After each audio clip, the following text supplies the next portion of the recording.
آقا علیہ السلام کی خدمت میں ایک روز حضرت علی المرتضیٰ تشریف فرما ہیں، اور راوی فرماتے ہیں کہ وہ اس مقام پہ بیٹھے ہوئے تھے جہاں پہ حضرت صدیق اکبر رضی اللہ تعالیٰ عنہ بیٹھا کرتے تھے۔ حضرت صدیق اکبر رضی اللہ تعالیٰ عنہ تھوڑا سا دیر سے آئے۔ صاحب روح البیان فرماتے ہیں کہ جب وہ دیر سے آتے ہیں تو حضرت علی المرتضیٰ مجلس میں بیٹھے حضرت صدیق اکبر کو دیکھا۔ سب صحابہ کرام بیٹھے ہوئے ہیں، لیکن حضرت صدیق اکبر آپ اٹھ کر وہی جگہ جو حضرت صدیق اکبر کی تھی وہ آپ کو دیتے ہیں۔ آقا علیہ السلام کے غلام حضرت صدیق اکبر جب اس مقام پہ بیٹھتے ہیں تو حضور نے مسکرا کر فرمایا، صحابہ تو نے دیکھا ہے کہ ہوا کیا ہے؟ عرض کی حضور ہم نے دیکھا ہے کہ حضرت علی المرتضیٰ نے حضرت صدیق اکبر کو وہی جگہ دی ہے جو ان کا منصب تھا۔ تو میرے آقا نے فرمایا کہ یہی تو بتانا چاہتا ہوں کہ قدر والا شخص تو ہے وہی قدر والے کی قدر کو جانتا ہے۔ تو رب کائنات نے فرمایا کہ میں نے حضور علیہ السلام کی جو بعثت ہے وہ انسانیت کی طرف نہیں کی، بلکہ اپنے حبیب کو بھیجا ہی ان کی طرف ہے جن کے من کے اندر سب سے پہلے محبت مصطفیٰ آ جاتی ہے، جن کے دل کے اندر حضور کا پیار آ جاتا ہے۔ علی المؤمنین،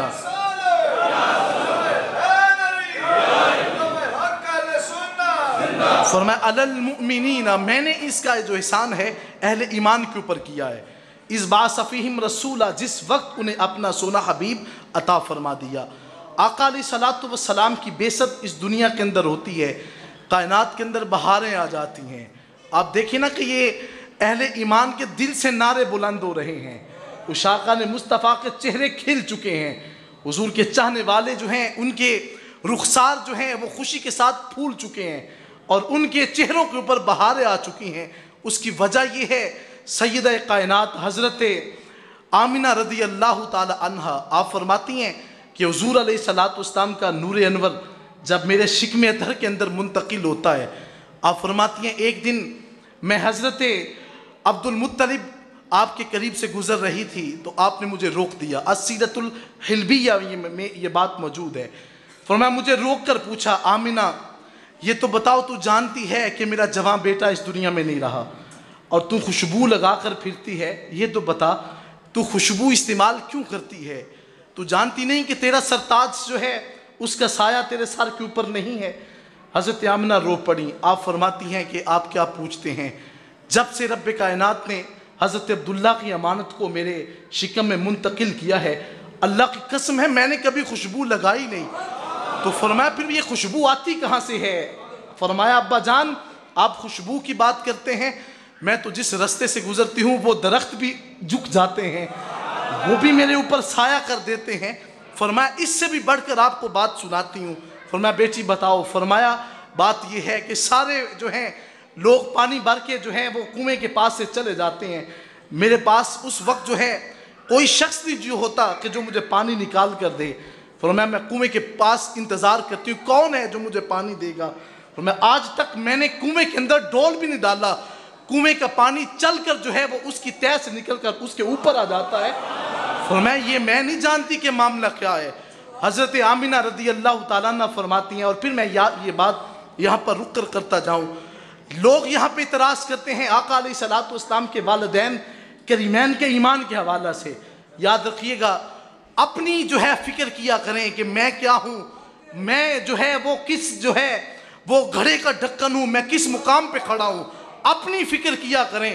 حضور علیہ السلام کے ساتھ جس کی نسبت ہے اس کو تولنے کی کوشش نہ کیا کریں۔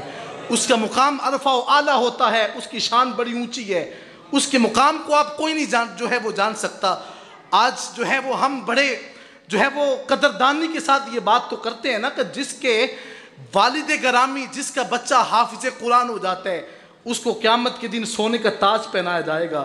یار جس کے من کے اندر قرآن کا ایک حصہ آ جائے اس کا مقام تو اتنا اونچا ہے، اور جس ماں کے پیٹ کے اندر مدینے کے تاجدار کی جلوہ گری ہو اس کا مقام کتنا اونچا ہوگا۔ تو کبھی آپ کے والدین کریمین کے حوالہ سے سوچنے کی کوشش مت کریں۔ امام جلال الدین سیوطی علیہ رحمہ فرماتے ہیں میں نے جب لوگوں نے حضور کے والدین کے حوالہ سے باتیں کی، آپ فرماتے ہیں میں نے اسی دن قلم اٹھائی اور بہت کچھ لکھ دیا، اس کا جواب دیا۔ امام جلال الدین سیوطی فرماتے ہیں 72 مرتبہ مجھے عالم بیداری کے اندر مدینے کے تاجدار کی زیارت ہوئی ہے۔ یہ حضور علیہ السلام کے ناموس پر پہرا دینے والوں کا یہ عالم ہے۔ تو ذات ذی وقار اپنی فکر کیا کریں کہ میں کیا ہوں. کبھی حضور کے گھر کی طرف، کبھی حضور کے صحاب کی طرف، کبھی آقا علیہ الصلوۃ والسلام کے آل کی طرف جو ہے وہ قلم کو جنبش مت دیں، اپنے اندر ڈوبا کریں کہ مالک بس ہمیں تو ان کے قدموں کے صدقے سے اور ان کے دومن کے صدقے سے اگر ہمیں نسبت مل جائے تو سمجھ رہے اعلیٰ حضرت نے تو حد کر دی. آپ فرماتے ہیں آقا جی تیری نسل پاک میں ہے بچہ بچہ نور کا. آقا تیری نسل پاک میں ہے بچہ بچہ نور کا.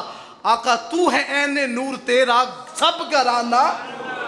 اور میں حضور آپ کو رب کائنات اس مقام سے نوازا ہوا ہے. تو حضرات میں عرض کر رہا تھا حضرت آمنہ رضی اللہ تعالی عنہ فرماتی ہیں ابا جان یہ تو کچھ بھی نہیں ہے. فرمایا کہ واقعہ میں آپ کی نظر کرتا ہوں.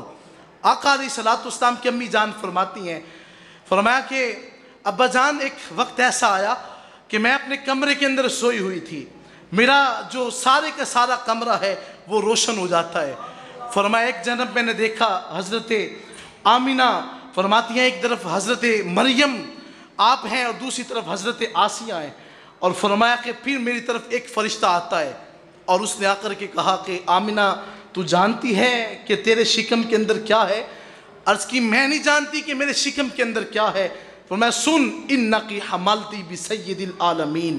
سن تو صحیح تیرے پیٹ کے اندر جو نور ہے وہ عام نہیں ہے بلکہ وہ ہستی ہے جس کو رب نے ساری کائنات کا سردار بنا دیا ہے، بلکہ اس حبیب کا نور ہے جس کو رب کائنات نے جو ہے وہ پورے کائنات کے لیے چنا ہوا ہے.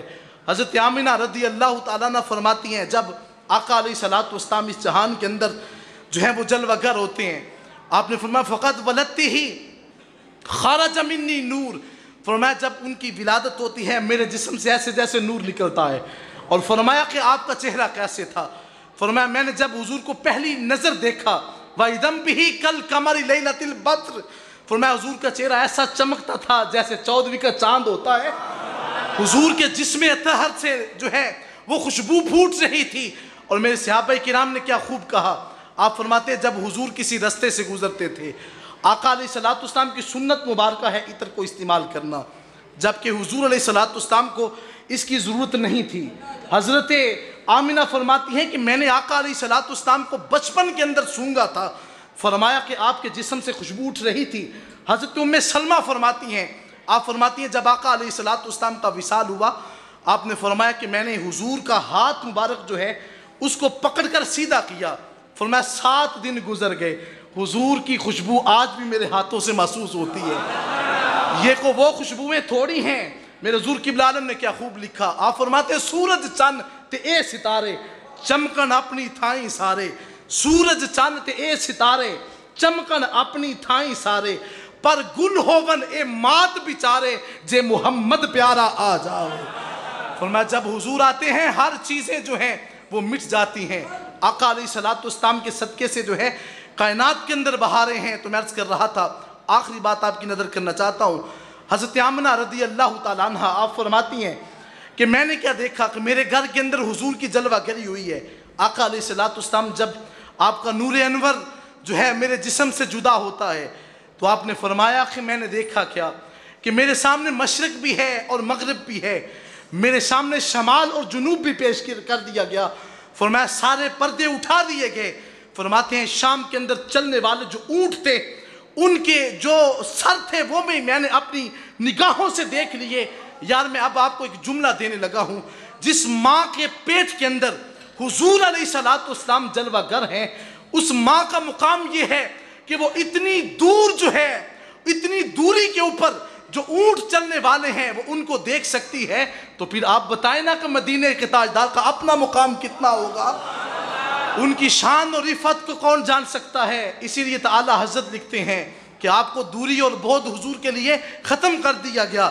آپ فرماتے ہیں دور و نزدیک کے سننے والے وہ کان، دور و نزدیک کے سننے والے وہ کان، کان لعلِ سماعت پہ حضور کی محبت کے اندر جو لمحات بسر ہوں گے. اور یاد رکھیے گا لوگ دلائل طلب کریں گے یہ جھنڈیاں آپ نے کہاں سے اٹھا لی. یاد رکھیے گا حضرت عبد الرحمن بن عوف آپ کی امی جان شفا جو ہیں فرماتی ہیں میں حضور کے گھر کے اندر تھی.